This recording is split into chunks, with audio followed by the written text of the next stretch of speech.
OBC समाजाचे छगन भुजबळांसारखे नेते हे वारंवार सांगतात की ओबीसींच्या आरक्षणाला धक्का लागून देऊ नका, आम्ही हे सहन करणार नाही.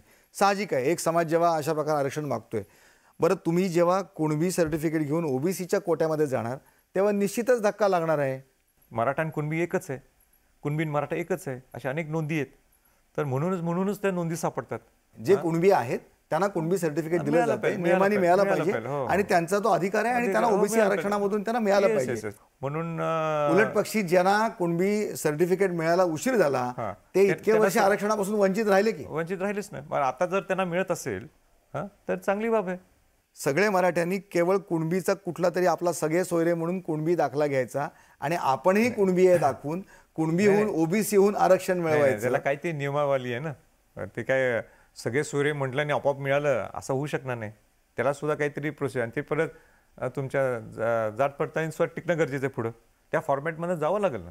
आणि तो काही नुसतं महाराष्ट्रासाठीच एक असं नाही, तो पूर्ण देशासाठी जी घटना आहे, संविधान आहे, काही नियमावली आहे. त्याच्यामुळे काही ते नियमावली तुम्ही एकदम टोटल काही चेंज करू शकणार नाही.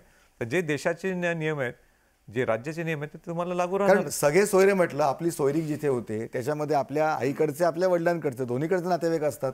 मग तुम्ही आडनाव लावताना तुम्ही वडिलांकडचं लावणार आणि बेनिफिट घेताना तुम्ही आईकडचे पण जोडणार. हा जो मुद्दा आहे, या मुद्द्यावर तुमचं माझं स्पष्ट मत आहे की जे न्यायिक बाजू आहे त्याप्रमाणेच व्हायला पाहिजे.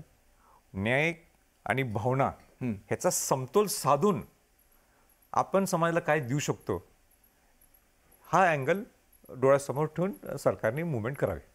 महाराष्ट्रामध्ये जेवढ्या जाती धर्म पंथ जेवढे आहेत, आता ह्या सगळ्या आंदोलनामुळे मराठ्यांचा आरक्षणाचा हक्क मिळाला पाहिजे याबाबत कोणाचंही दुमत नाही.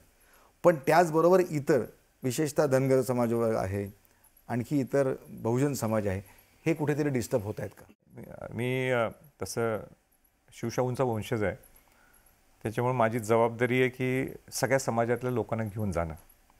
स्वराज्य निर्माण होत असताना सुद्धा शिवाजी महाराजांनी एकानंच मराठा समाजाला घेतलं असं नाही, तर 18 पगड जात 12 बलुतेतर होते. शाहू महाराजांनी सुद्धा ज्यावेळी आरक्षण दिलं त्यावेळी सगळ्या बहुजन समाजाला आरक्षण दिलं. तेव्हा हा बॅलन्स कसा साधला त्यांनी? ते शाहू महाराज होते ना, छत्रपती शाहू महाराज होते आणि त्यांनी व्यवस्थित त्यावेळी केलं होतं. म्हणून आजचीच माझी भूमिका काय आहे की तुम्ही एका छताखाली अंडर वन अम्ब्रेला या सगळ्या लोकांना तुम्ही आणा ना, SC ST OBC आणि गरीब मराठ्यांना. पण एक निश्चित जो तुमचा प्रश्न होता की ह्याच्यात जाती विषमता वाढली आहे का? हो, निश्चित वाढलेली आहे. म्हणजे जो हेतू शिवाजी महाराजांनी शाहू महाराजांचा होता की स्वराज्य हे 18 पगड जात 12 बलुतेदार, शाहू महाराजांची अँगल होता की ही सगळी जाती विषमता नष्ट व्हायला पाहिजे, एका प्लॅटफॉर्मवर सगळे यायला पाहिजे. पण आज परत एकदा आपण UP बिहारसारखं करायला लागलो. म्हणजे हा या जातीचा त्या जातीचा, उद्या संध्याकाळी आपण गावगाड्यात गेलो तर बाबा ह्या जातीचा आहे, अरे ह्याला लांब ठेव, मी ह्या जातीचं मी इकडे बसू, असं जर व्हायला लागलं तर हे महाराष्ट्रासाठी एकदम ब्लॅक डे असू शकतो. हक्क मिळाले पाहिजेत, हक्क सुरक्षित राहिले पाहिजेत, पण विषमता वाढता कामा नये. हो, बरोबर आहे.